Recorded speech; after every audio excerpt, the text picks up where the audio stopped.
Hello everyone, thanks for checking out my video. So today I want to talk to you a little bit about different forms of consensus algorithms. And what do I mean by that is very simply the different methods in which we go about verifying transactions on a blockchain.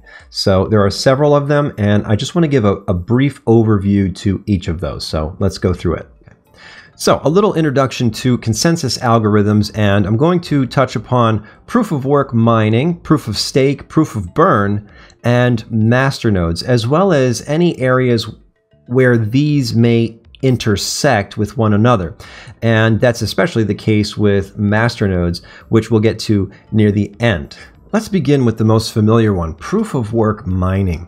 Now, proof of work mining is a process of searching for solutions to very complex cryptographic problems to secure blocks on the blockchain. Now, if you're new to cryptocurrency, then I realize this sentence is really dense. So let's go ahead and take a step back and unpack some of the big words here. Now, first of all, let's talk about fundamentals, okay? What is a blockchain? I mean, if we don't have some idea of what a blockchain is, proof of work mining really doesn't make any sense.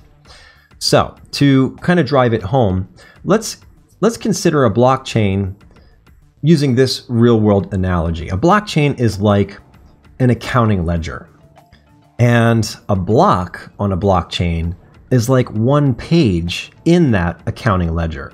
You know, each ledger has a certain number of transactions that are recorded, you know, anywhere from 30 to 50 transactions, whatever the number is of how many lines you have on that ledger page.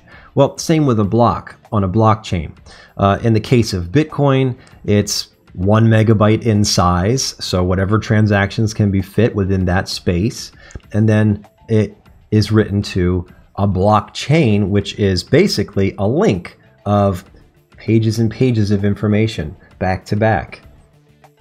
That way, every transaction that's ever been done throughout the history of the protocol will be on that very same blockchain. It's fascinating. Now, what's the deal here? What's really going on, and what's the incentive for mining? Well, the process itself actually creates new currency coins as a reward to the miner. So in the case of Bitcoin, people are being rewarded 12.5 Bitcoin for solving that very difficult cryptographic problem. And solving that problem actually earns them the right then to add a new block to the blockchain. So they get rewarded, they add the block, and it becomes a part of history. Very interesting. Now, here's the thing though. It's not just like a random, I mean, it is random in the sense of who actually ends up being the one solving the block, but it's not so random when it comes to writing the block. That's the important part. Anybody can come up and actually solve the problem, but they have to have their information verified. So how does the verification process work? Because you want to make sure that the information you're putting on this permanent ledger is not wrong and is not manipulated.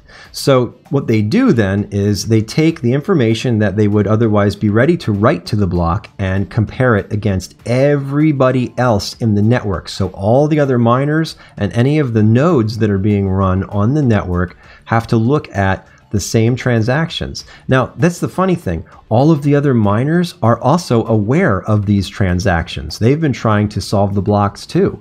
So they have a copy of all of the same transactions. And as long as everybody on the network agrees that the information that's ready to be written has nothing wrong with it, that it matches 100% what everybody else has, then it's given the green light to be written. Now, that's really nice because it helps to maintain a distributed, in the sense that everybody on the network is working towards this, trustless, as in you don't have to trust any one miner, you trust the entire group on the network.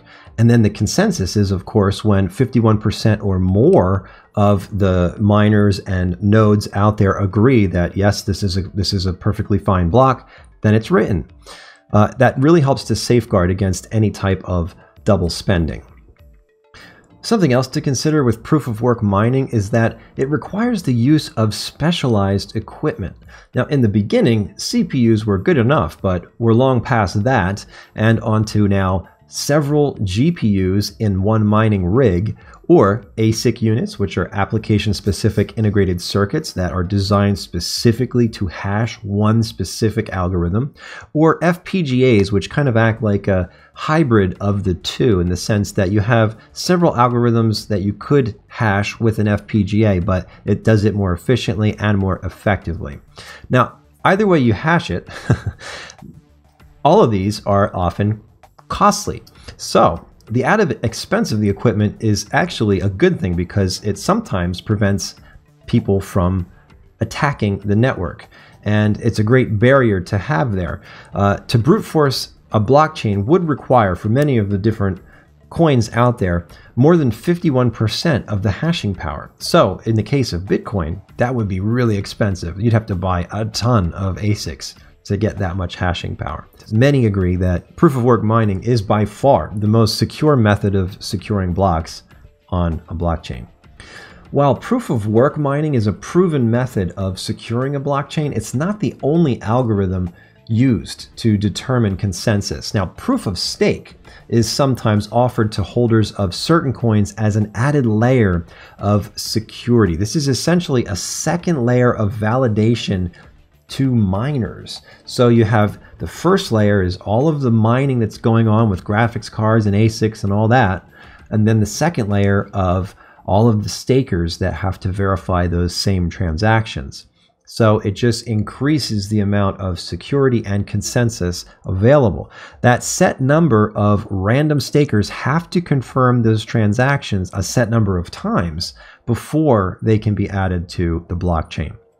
Now, what's really nice about staking is that stakers earn a percentage of the block reward relative to the number of staked coins. So in an 80-20 split, let's say for a coin that pays miners 8 coins and stakers 2 coins, what they would do then is receive those 2 coins, and then you'd have to calculate the percentage for the total number of stakers out there. So to make the math easy, let's suppose that there are 10 stakers. Each staker has 100 coins staked.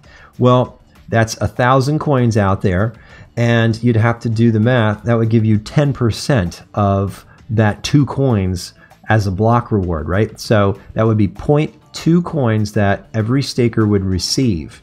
Now, the math goes up from there, obviously based on the number of people who are staking. And of course, there are some coins out there that use staking as the exclusive means of verifying transactions. Check out Pivx.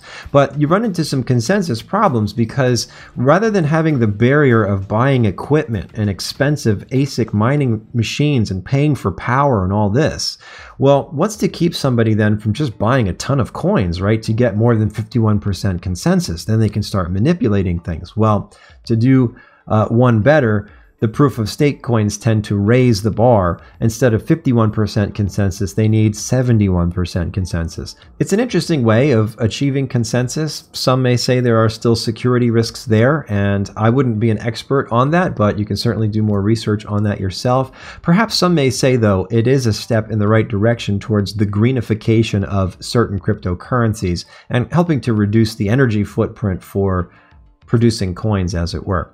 Now, something else worth mentioning is that staked coins can be unstaked and sold at any time. So there's nothing locking the coins in, all right, except for the payout, right? So basically, most payouts work on a 24-hour basis. As long as those coins have been staked for 24 hours, then the payout happens at the same time every day, roughly.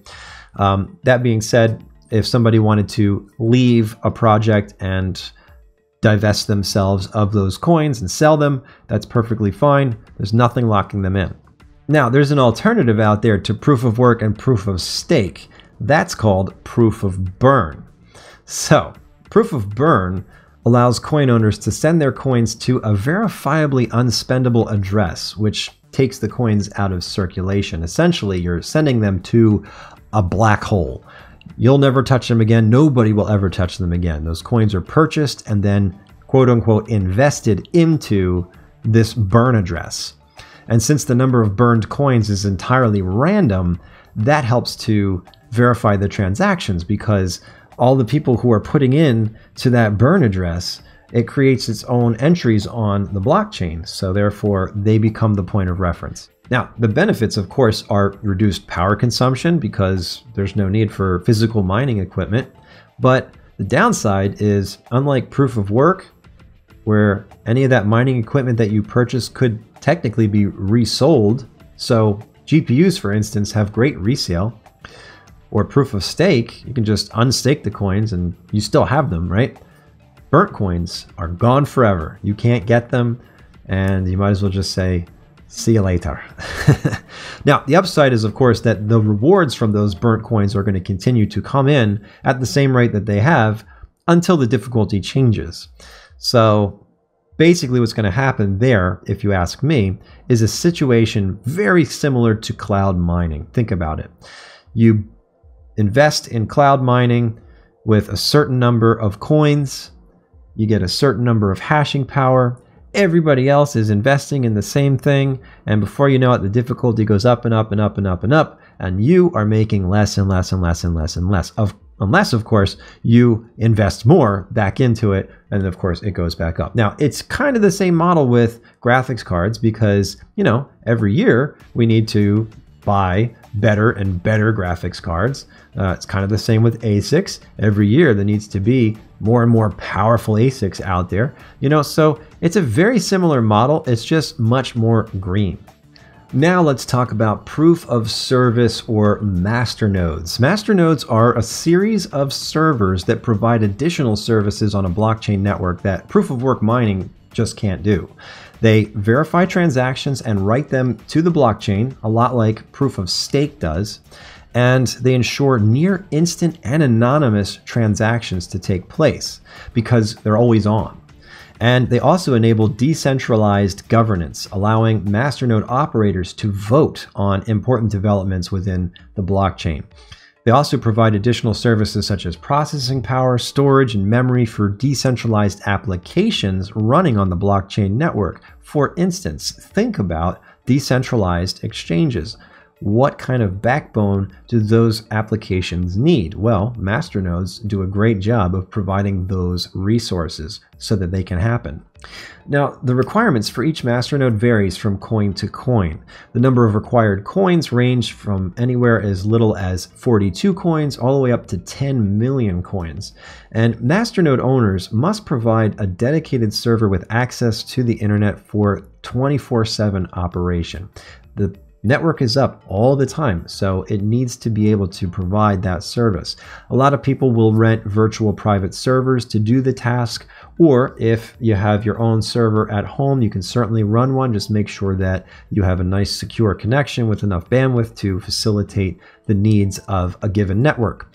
Masternode owners can earn a percentage of each block reward for the service that they provide to the blockchain network. And of course, that also varies from coin to coin. You can look at the stats for each coin. And just like proof of stake coins, a masternode may be shut down at any time, and the coins used as collateral for that masternode could be sold off at any time. So you're not locked in when you run a masternode.